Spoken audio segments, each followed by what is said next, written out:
Hey YouTube, still looking homeless today. Gotta record a couple episodes as we go, so hopefully the audio quality is a little bit better today. Alright. I'm not great with technology. If anybody wants to help me for free, at video editing, whatever you like, I'll take it. Alright. Hello, and welcome to the 1% Better Daily podcast. My name is Naomi, and today I wanted to talk to you about 5 things about anger. Are you an angry person? I used to be. I have my moments. I think, like everything with personal growth, it takes practice, and I've been practicing for a while on my patience as well as my anger issues, and it's definitely getting better. By better, I mean when I was a teenager, I used to punch walls, brick walls, mainly because you left less evidence. I still do have a punching bag today, but that is more for training and whatnot. But anyways, I used to be a pretty angry person, and thankfully today I am a lot less of an angry person. But it definitely kind of brought up some questions. Like I did learn a bit about my anger in therapy, and I was kind of a little bit curious about it. A friend of mine was having an angry day, and I didn't really know how to help her, so I did a little bit of research and listened in on stuff and kind of thought back on my life. And one thing I found was kind of interesting is anger is learned. And now, some of us are more predisposed to be more aggressive and more angry. Unfortunately, that just has to do with our genes. But we don't come out and we're not angry. Like, babies aren't angry, right? Like, it's a learned trait, a learned habit, if you will. So I thought that was kind of interesting. Think about nature. Like, dogs don't really get angry, right? They don't hold a grudge. Spank my dog on the butt, and he turns around and he smiles because he's not that smart for one, but they don't hold a grudge. There is no anger in nature. It's something that us humans do, and it's something that we learn. So I thought that was kind of interesting. How we process our anger too is something that has a lot to do with how our lives are, how our upbringing is. Were your parents yellers? Were they hitters? Unfortunately, that sucks. I'm sorry if they were, but just how our childhood and how we develop affects how we deal with our anger. Anger is influenced by your genetic history and experience in your early development, but you can develop healthy ways of managing anger for a more fulfilling life. So that was just kind of interesting. Something, you don't have to just go about, oh, I'm just an angry person.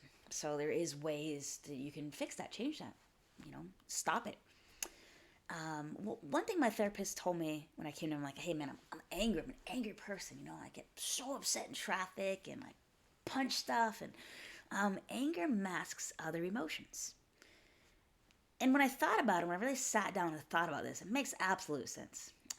Anger can commonly mask fear, anxiety, guilt and shame, embarrassment, betrayal, jealousy, sadness, hurt, and worry. Now, stop for a minute and really sit here and think about that, okay? So let's take worry. Or do you have kids? I don't, but say I have kids and my daughter was out late. I was worried sick. So what's the first thing I do when she comes home? I get angry, right? I'm not angry at her. I mean, maybe a little bit, but I'm angry because I was worried, right? So my anger is masking the fact that I was worried. Or again, I don't have kids. So something for me that's huge that I still kind of deal with my anger with is embarrassment. I said something silly, it was taken the wrong way, and then I get angry. I'm hiding my embarrassment, so I get angry. And it's usually not to the person I said it to, it's usually my dogs, unfortunately. So I just got embarrassed, so I get angry. And they're excited because they're my dogs, and they're always excited. And so I yell at them, calm down. I don't smack them. I do not beat my dogs. Sometimes I yell at them, right? I am taking that anger and I'm shifting it elsewhere because I'm embarrassed, right? So I really find it interesting that anger comes from other emotions. So if you start to feel angry, stop and try to figure out what the root emotion is, right? What is really causing this anger? Try to deal with that instead. I'm embarrassed, so let's deal with my embarrassment maybe. Hey, I'm really sorry I said that was silly. Forgive me. Or I didn't mean it that way. Or I'm sorry I yelled at you, daughter. I was just worried about you. Maybe next time could you text me to let me know you're safe? Try to address it. And again, anger being an emotion, fascinating thing about emotions is they're supposed to be very fleeting. A book I read, Unf Your Mind, was talking about emotions are only supposed to last about 90 seconds. 90 seconds. I don't know about you, my anger lasts a heck of a lot longer than 90 seconds. So do a lot of my emotions, but they're not really supposed to last that long. They're just supposed to be fleeting. And we don't. We kind of set it in a mood, right? So anger can turn into a mood. So try to address the root cause of the anger so it doesn't turn into an angry mood. Ruin your day, right? Anger affects your health. And this isn't like the occasional road rage. This is more like chronic anger. And I never really had chronic anger. I just felt like I was an angry person. Was, and no longer am. But chronic anger has been linked to obesity, low self-esteem, migraines, drug and alcohol addiction, depression, sexual performance problems, increased heart attack risk, low quality relationships, higher probability of abusing others, emotionally or physically, or both, higher blood pressure, and stroke. And if you really boil it down, it kind of makes sense. Because, again, anger, if you focus on it, if you don't let it go, if it's not a fleeting emotion, it can kind of become your mood. And our moods are very powerful, right? Our brains are very powerful, how we think, how we feel. Chronic anger can lead to increased anxiety, insomnia, mental or brain fog, and fatigue. So it's really fascinating how a mood and emotion, it can affect our biological settings and just really mess with us. Again, this is chronic anger. I'm not talking about just the one-offs, but if you are an angry person, chronically, all the time, you wake up angry, you go to bed angry, like this is really something you should probably look into because it's affecting more than just those around you. It's affecting your health. One thing I ran into when I was reading about this and kind of researching it, some places say anger isn't always bad. And I say that kind of hesitantly because I guess if I view my anger, it's always been in a bad context, but it can be healthy. Some research indicates that feeling angry increases optimism, creativity, effective performance, and research suggests that expressing anger can lead to more successful negotiations in life or the job. I agree, but very carefully, because I don't think, and obviously, right, being angry because someone cut you off is going to be productive. And I understand what they're more talking about is not being walked over all over. At a job or by your kids or your spouse. And so I do understand that. I just kind of say it with a grain of salt. Just anger is powerful and it can be good, right? There's righteous anger. But just be careful how you express your anger, right? You can be like, I'm angry that you cheated on me. Obviously, right? Okay, that's pretty big to start off with. But there's nothing wrong with being angry, right? Your trust was broken. But how are you going to express that anger? Are you going to beat your husband or your wife? Let's just start with husband, right? It's less of a pop culture. Wow. Are you going to beat your husband because he cheated on you? No. It's okay to yell. Sure. I mean, is it productive? No, but it's okay to be angry. Your kids are late. Sure, it's okay to express the gravity of it, that they came home at 1 o'clock in the morning and you were worried about them. It's okay to express how bad it is by being angry and raising your voice a little bit, but don't take it above and beyond, I guess is what I'm saying. Pretty no-duh stuff, right? But I just found it interesting that research thinks that it is good. And emotions are good, right? But again, emotions are fleeting. They're not supposed to be turned into a mood. So if you're angry, do it quickly, do it effectively, and move on. And then lastly, how to deal with your anger. A simple Google search, you can find a million ways to do this, but I'm all about the mindset, right? And so anger is an emotion, and it can turn into a mindset. So change your mindset. I talk about my Jeep breaking down. This was huge. This was a huge life-changing event in my life. So I know I talk about this a lot, but it broke, cost me a ton of money I wasn't expecting to pay.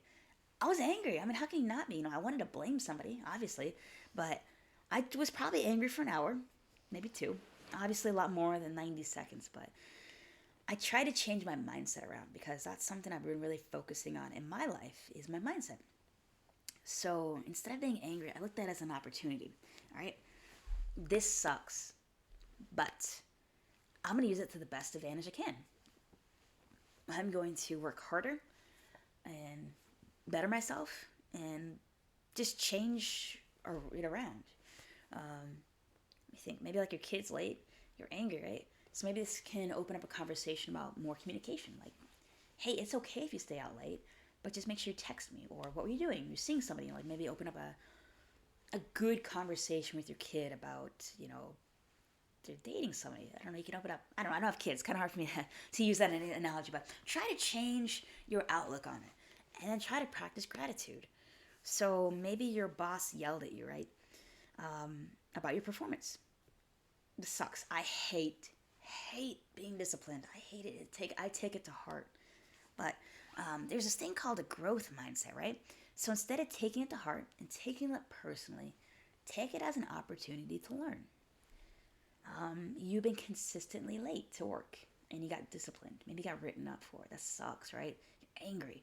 Traffic sucked today and that's why I'm late.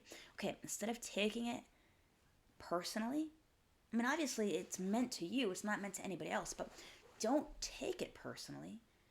Take it as a moment of learning. Okay, I was late again. I'm consistently late because traffic sucks. So maybe let's leave the house 10 minutes early, 20 minutes early, right? So try not to take it to heart and try to turn it into a growth experience, a learning experience. I know sometimes it's hard, right?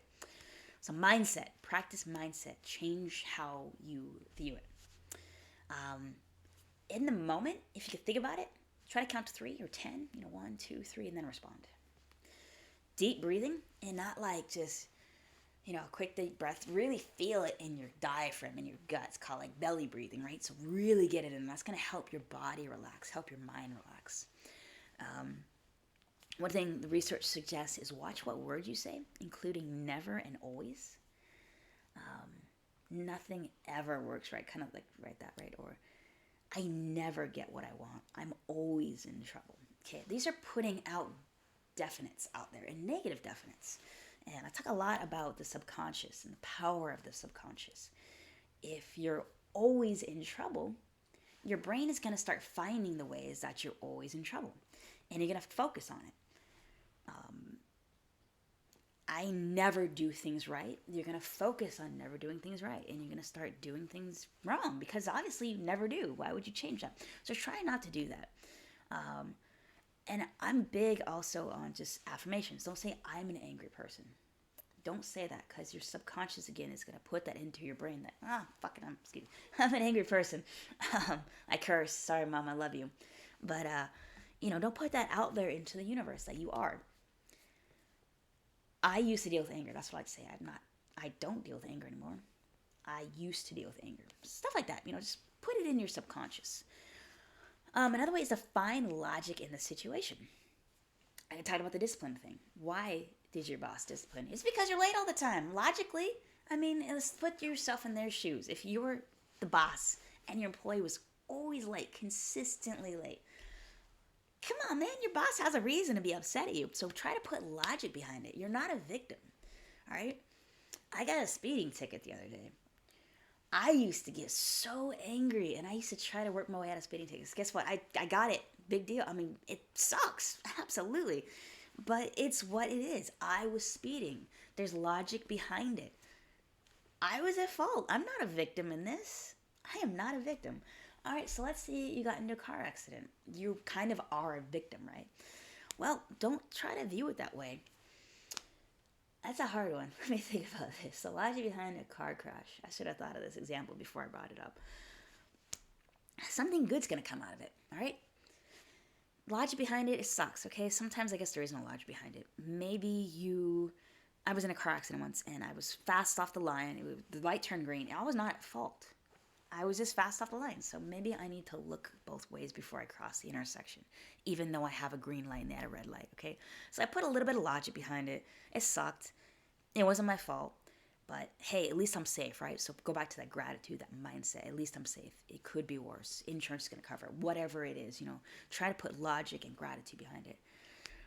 And like with everything, it's practice, I didn't get over my anger overnight. It took practice. It took me trying consistently, working on my patience, working on my anger, I saw days where I blow up. Absolutely, it happens. I'm human. You're human. It's going to continue to happen, but just try to practice that. Try to work on your mindset and your just how you deal with things, little things, you know? You stepped in your dog's poop. Instead of blowing up, take a deep breath and then try to move on. You know, start with the little things in life. What do they say? Don't sweat the little things.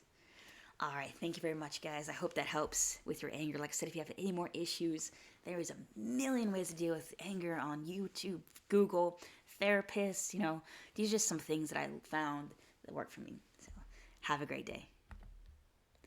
All right, thank you, guys. That is enough for me for today. I'll talk to you in a little bit.